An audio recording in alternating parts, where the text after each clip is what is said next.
Bonjour, aujourd'hui je vous retrouve à Saint-Jean-de-Marsac, une petite commune des Landes située dans le bassin de l'Adour. Donc pour continuer ma tournée de producteur, bienvenue chez Normandésis, producteur de kiwi de l'Adour, labellisé bio.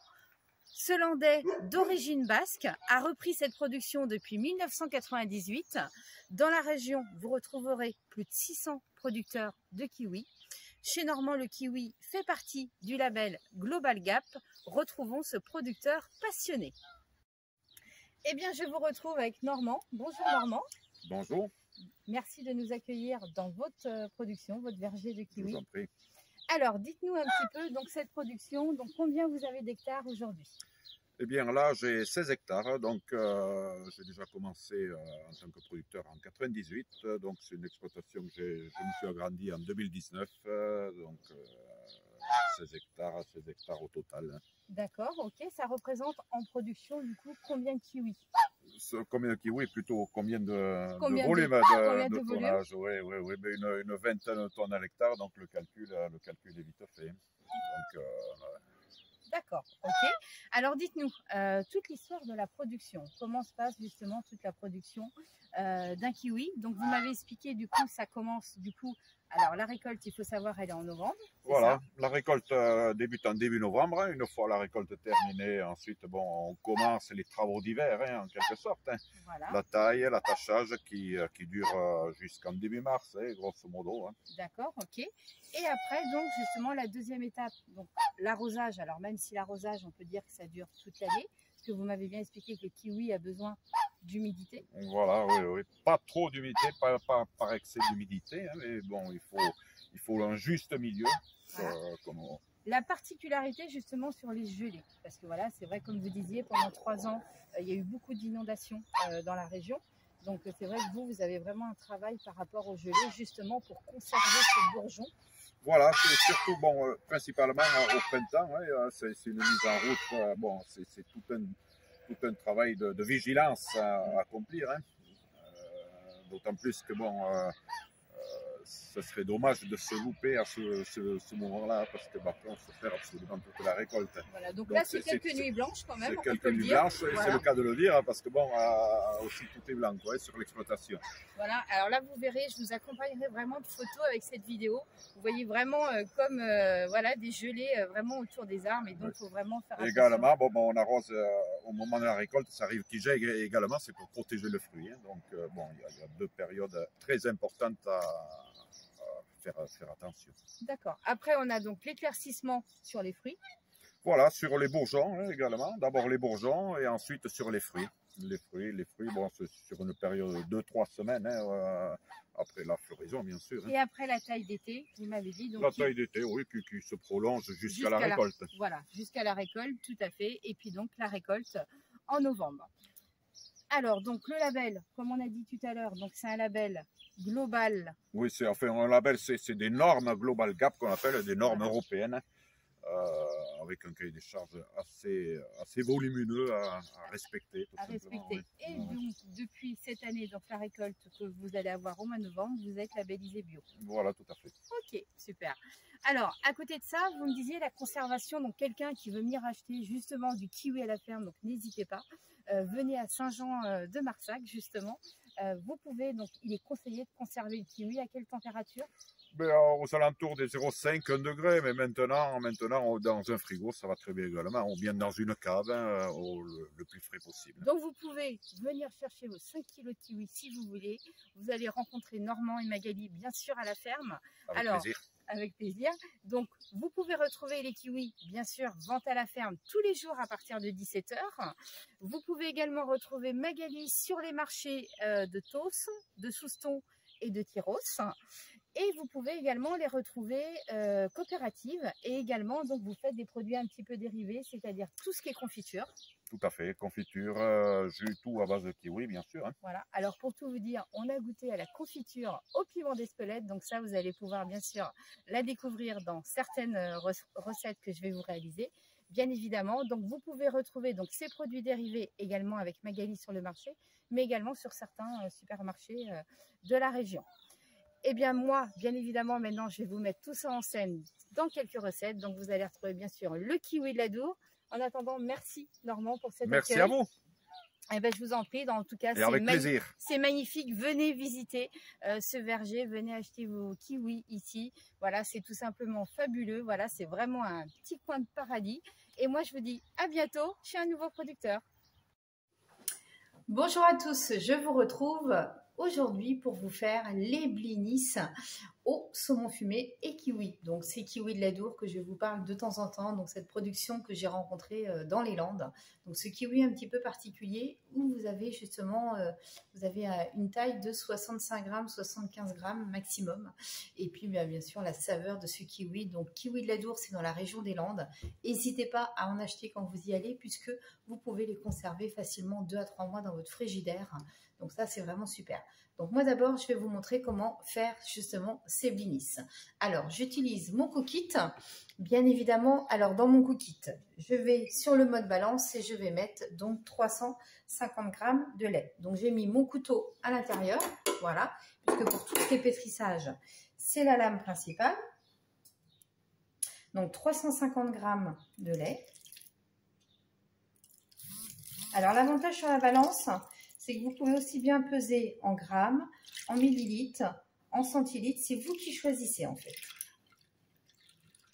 Donc 350 grammes.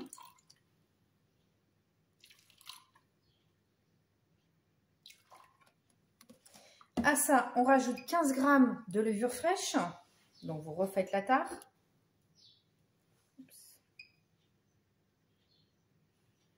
Voilà. Donc ça, vous l'achetez en supermarché ou sinon chez vos boulangers. Là, vous refermez donc votre cookit. Vous mettez le petit chapeau pour éviter bien évidemment les éclaboussures. Et donc là, je vais tout simplement aller sur le mode manuel. Donc sur le mode manuel, il faut bien sûr choisir l'accessoire. Là, j'ai mis le couteau universel. Donc vous cliquez sur le couteau.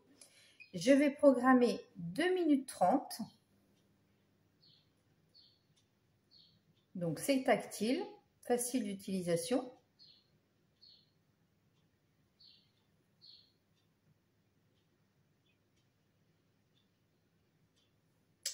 Et donc pendant 2 minutes 30 à vitesse 5, donc voilà, ça va bien mélanger tout simplement ma levure.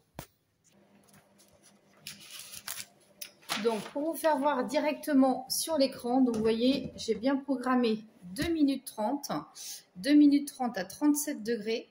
Donc là, vitesse 6, et vous voyez, ça mélange tout simplement. On peut regarder sur le dessus.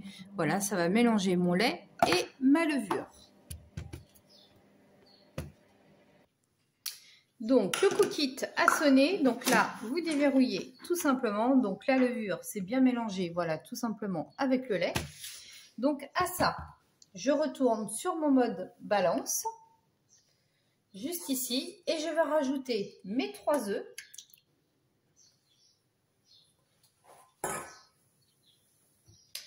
Je rappuie sur la balance. Je vais rajouter une cuillère à soupe de vinaigre bergamote pour apporter du citron dans ma pâte à blinis puisque je le fais avec du poisson. Après, ce n'est pas une obligation.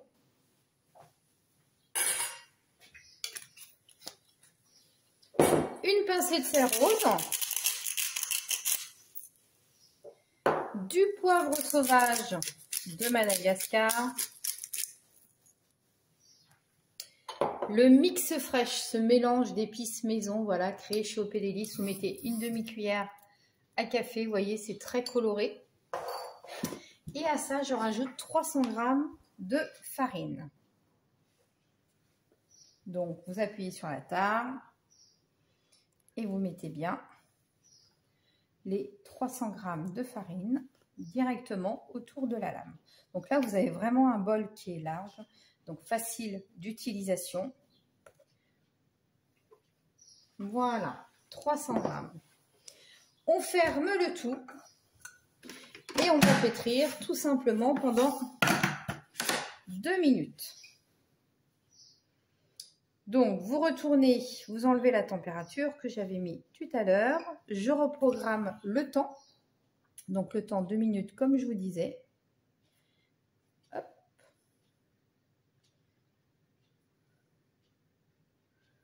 Voilà.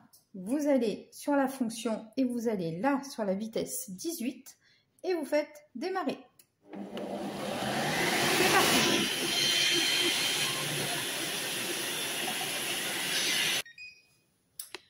Le cookit a sonné. Vous n'avez plus qu'à ouvrir. Donc là, vous avez la pâte à blinis. Donc la pâte à blinis que je vais verser dans un saladier et que je vais laisser gonfler pendant 1 heure avec juste un torchon recouvert dessus. Voilà ma pâte à blinis que vous recouvrez d'un torchon pendant 1 heure. Nous revoilà, la pâte à blinis a reposé pendant 1 heure. Donc regardez l'onctuosité de la pâte. Voilà, on voit bien la levure, voilà, qui est levée. Donc soit vous faites des petits blinis avec tout simplement un accessoire comme ceci qui vous permet de bien les tailler, ou sinon vous pouvez aussi les faire directement sur la poêle. Donc je vais vous faire les 2 sortes, comme ça vous allez bien voir. Donc vous mettez un petit peu d'huile dans votre poêle. Voilà. Et là, vous faites la taille du blinis que vous voulez. Donc ça peut être en entrée. Si c'est en apéro, donc vous en faites des petits, tout simplement. Donc 2 minutes de chaque côté. Donc je vous rappelle, dans les blinis, j'ai mis le mélange mix fraîche, j'ai mis le sel rose, j'ai mis 1 cuillère de vinaigre à la bergamote, puisque tout simplement ça va être pour aller avec le saumon. Donc on laisse 2 minutes de chaque côté. Donc dès que ça a un peu saisi, vous retournez, voilà, votre blinis.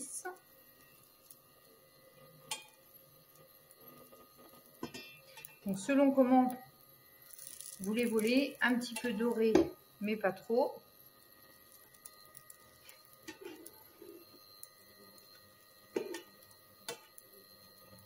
Ça ressemble un peu comme une pâte à pancake, voilà, ça épaissit un petit peu et vous les faites directement. Et ça, je peux vous assurer que quand vous avez goûté ça, et bien tout simplement, vous n'en achetez plus. Donc, quand vos grands blinis sont cuits, tout simplement, vous les réservez sur une feuille de papier de cuisson. Alors, il faut savoir que le blinis comme ça se congèle très très bien. Donc, vous pouvez en faire d'avance, les mettre au congélateur et vous n'avez plus qu'à les sortir. Et après, vous avez juste tout simplement à les tirer un petit peu. Alors, ça peut être au micro-ondes ou tout simplement à la poêle. Alors, si vous voulez faire des petits, donc vous mettez tout simplement votre appareil à blinis et là, vous garnissez tout simplement l'empreinte.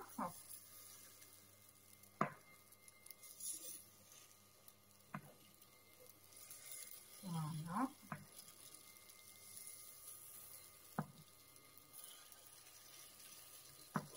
Donc ça, c'est vraiment très pratique pour faire les mini blinis.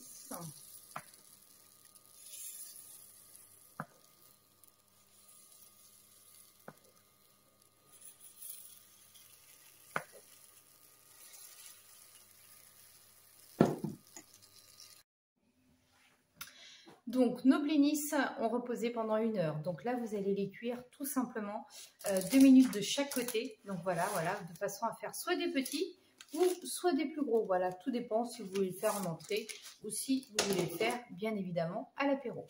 Alors ensuite, on garnit tout simplement. Donc là, je prends mon blinis si je veux en faire un grand et quelques petits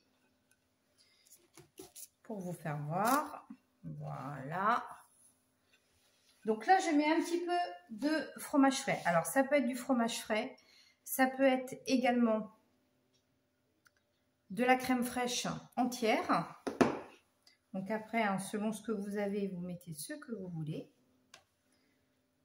Voilà, pour apporter du moelleux au blinis, bien évidemment. Celui qui voudrait le faire avec du beurre et du saumon fumé, il peut aussi.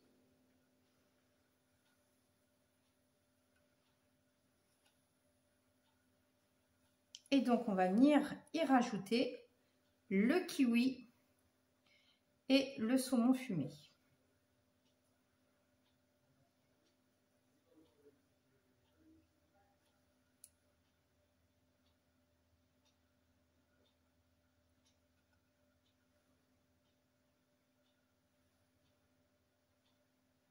Voilà.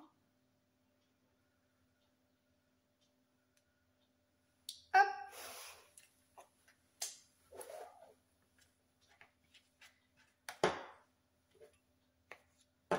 Donc, vous venez mettre des petits quartiers de kiwi sur votre fromage frais. Voilà.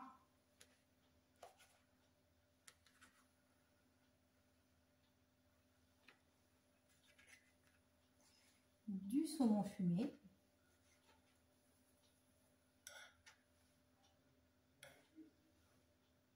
Donc ça se marie très très bien. Le kiwi se marie très très bien avec le poisson. Donc ça, n'hésitez pas à le faire. Ça a été vraiment ça, une belle découverte.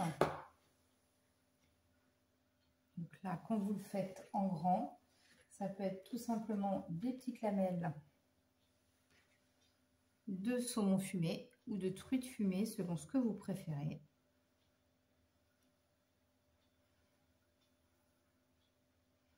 Voilà. À ça, vous rajoutez un petit peu de poivre au pédélice.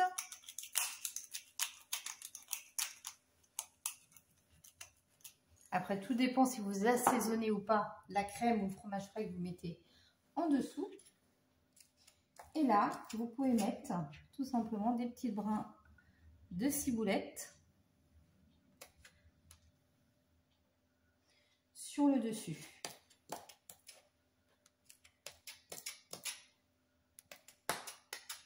Et c'est vraiment très sympa en apéro comme en entrée. Vous verrez que les deux, le kiwi et le saumon fumé, se marient très très bien.